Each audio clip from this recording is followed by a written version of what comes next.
White people used to be cool in America. Long time ago, dude. The height of white people being cool was us going, we're like, man. That was as cool as we got. We're like, man, see, man. And then the day white people stopped being cool, it was Jackie Robinson's first game. You can look it up, dude. You can find it. You can find the radio call from that game online. You can hear the exact moment white people stopped being cool. You can hear the announcers. They still got, they're like, man, welcome to Chicago where the White Sox take on the Brooklyn Dodgers. And we all had cool white nicknames. Like up at the mound is old Curly. He's a 47-year-old alcoholic. He's the greatest athlete alive. Runs a 6-second 40-yard dash. Fastest man alive, they say. Then it happened, dude. And Jackie came up to the plate. You can hear the announcers like, meh. Coming up to the plate is a young colored boy from Brooklyn. No way he can hit Curly's pitch. Here comes the pitch. Fuck, home run. All right. That was it, dude. Jackie hit the ball so hard he knocked that voice out of all the whites. Not one of us has talked like that since, dude. One swing of the bat, we're like, meh. All right, yeah, that was pretty good. That was good. That was good. It's time for us to focus on computers. A buddy of mine watches like death videos on the internet. I don't. He watches them. If we're hanging out, I'll watch them. We watch them. I watch them. Fuck. I was over at his place. We were watching. I don't know if you know this. The war in the Middle East is just on the internet. The whole fucking thing. Every dude out there on both sides was wearing GoPros the entire time. Like, you can watch it. We watched like 3 hours of the war in Iraq. And after the first hour, I found myself starting to cheer, not cheer, but like relate. I felt like I could relate more to the monkey bars guys. You know what I mean? They were a little more my speed. You ever wonder how you would do out there? Watch those guys. Those are just normal fucking dudes. Second shots are fired. There's no game plan. Everyone's, no shit! Very relatable. Guns jamming. Trying to fire a rocket, it goes straight fucking backwards. They look like me trying to fire a gun. Their feet move when they shoot. Very relatable. They also never won. They got fucked up every single time. Bad. They would blow up like one truck every 5 months. They'd be just as surprised as everybody. Shit finally worked out. You could hear it in their voice. Someone would blow up, they'd be like, oh! Hello! It's like, yeah, dude, that's a human reaction. That's relatable. That's what I would do if I saw a fucking explosion. I'd go, oh! That's human. You ever watch us kill people? I can't relate to that at all. There's some Black Hawk helicopter with night vision, mows down like 40 people. Pilot gets on, he just goes, clear. Just flies away. It's like, yo, that's a psycho. That guy didn't give a fuck about that. At least ISIS is down there having fun, dancing afterwards. You know? It's like Ewok Village down there, you know? I was with my friend. He's a good friend. I was like, I look like a fucking dumbass, right? He was like, nah, dude, you look cool. Also, who cares? No one's gonna give a fuck. I was like, all right, fine. As soon as we got outside of the hotel, somebody gave a fuck. I got made fun of immediately. It was the goth. The goth, dude. I didn't even see him coming, dude. He came out of the shadows like they do. This fucking guy, I was standing talking to my friend. He was walking behind us on the sidewalk. He walked behind me, took my hat off my head, put it back down, and patted me on the head. I turned around smiling at him because I thought only a friend could have done this. I was like, dude, this guy kept walking. He didn't even break stride. He goes, nice hat, fatso. It just destroyed me for I had no comeback. I was just like, yeah, right. I was like that fucking kangaroo. What was that about? That was 6 months ago. I've thought about that guy every day. I just laughed at me from the balcony. Dork. Yeah. So a couple summers ago, I was in Washington, D.C., and I went and I visited Mount Vernon. I went and I visited George Washington's house. Turns out it was George Washington's plantation. Shucks. Dude, I get in there. I'm the only one there. It was the first summer during COVID. I'm the only visitor there. It's me, and if you've been there before, you know, it's 15 reenactors that don't break character. They stayed. Everyone else was in the 1700s. I was the only guy there. Like, I signed up for the tour, and my tour guide was Martha Washington. It wasn't her. It was some fat bitch. I saw right through it. I signed up for the tour, so me and Martha have to hang out together for 15 minutes to see if anybody else signs up for like the 3 o'clock tour or whatever.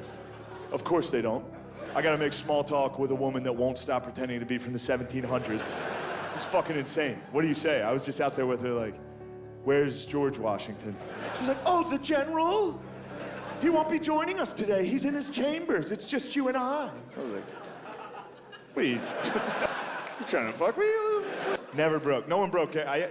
Enough times gone by, I've had enough to think about why nobody would break character while I was there. And for real, I'm fairly certain they thought that I was a special needs man. Like, they all got together and they were like, look, this is obviously a big day for this guy. Nobody break character. Let's make it magic for him. Like, they watched me park my car when I got there. And when I got out, they were like, oh, it's one of the driving ones. Look at him. It was also during COVID, and the mask did not do me any favors. You can only see my eyes. I got the eyes for it. It was sunny out. It also didn't help I walked up to my tour guide, like, where's George Washington? He's like, oh, you're a big guy. I was like, yeah. Watch a boy come into the bedroom with fucking ideas from shit that, you know what I mean? It was bad enough when it was just me coming in there, just I watched a squirt tutorial earlier. She's like, I can't squirt. It's like, you all can squirt, actually. Some girl just forces herself to pee to get you to stop doing it. It's like, you did it, baby. Like, yeah, honestly, I did it.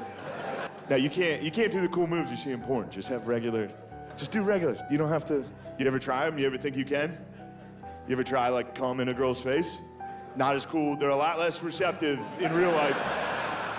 That whole process is a fucking nightmare, dude. It's a disaster. It's just you, the girl you love is down there. You've been begging her for 3 months to try this. Finally, she's like, yeah, you can do it. You're like, yes! It's gonna be just like the videos I watch every day. That's my favorite part. Now you get to do it. You think it's gonna be awesome. It's not. It's just you up there, alone. It's cold. She's being nice. She's like, are you okay? Now you can feel it. You're like, all right, here it comes. This is gonna be awesome. She's gonna love this. As soon as it hits them, they freeze, dude. And then once it's on them, they like don't know how to move. You know what I mean? Like, you ever put like socks on a cat? I do have family members with Down syndrome. It almost got me. I dodged it, but it nicked me. It nicked me. Bit of a day walker myself. It's funny when you bring up Down syndrome, you can always tell who's never been around it in their lives. You know what I mean? Like, if I tell people, if I'm like, yeah, I have family members with Down syndrome, people that have never been around it are always like, oh. Like, Down syndrome is the fucking end of the world. Like, oh. Are they okay? Are they doing okay? It's like, they're doing better than everybody I know. They're the only dudes I know having a good time pretty consistently. Sorry they're not on fucking Adderall and anti-anxiety like the rest of us. They're on fucking Capri Suns having a good time. Dude, my Uncle Danny sneaks grilled cheese sandwiches into restaurants just in case they don't serve grilled cheese sandwiches. I don't know where he's getting these fucking things. It's the best. It's the best. You'll be out to dinner with him, you look across the table, you see him sneaking at grilled cheese.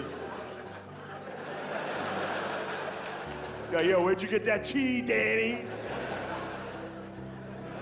His dad's with him, he's like, that fucker, he's been making them at night, I know he is.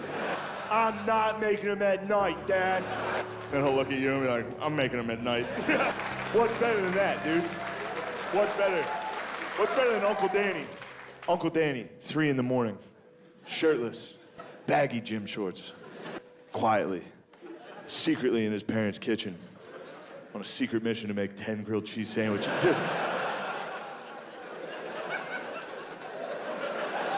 every day his dad comes down the steps like, where's the fucking bread going? He's got 8 sandwiches in a closet. Just, don't go in my room! Now, Down syndrome rules, you don't have to, obviously that's not how you say it, yeah. You don't go around saying fucking Down syndrome rules, saying it wrong. I'm not discounting the fact that it's hard for families. It is. I've witnessed it firsthand. It's difficult. It's scary. It's very scary at first. And then you quickly realize that's easily the only good family member we have. That's the only good person I know. They're the bros, dude. They're the perfect bro. They love 2 things, dude. They love John Cena. Across the board, dude. You see one of these dudes out in public, hit him with a they're gonna give it back. They love it. And they love tits. Dudes with Down syndrome love tits, and it's a very uncomfortable truth for a lot of people. And I'm not sure why. Tits rule. John Cena rules. It's kind of the 2 coolest things. Look, this joke's probably not gonna make it, but here's what all right, hear this one out. I'm gonna try. If you see it, just know I won an argument. Because I think it's good, but all right. Dudes with Down syndrome love women so much that, like, I've never been a believer of being gay as a choice, but I will say, every dude I know that can't think fucking loves pussy. All right, I guess it's a keeper. All right, that's the end of that. That's where that should end. Look.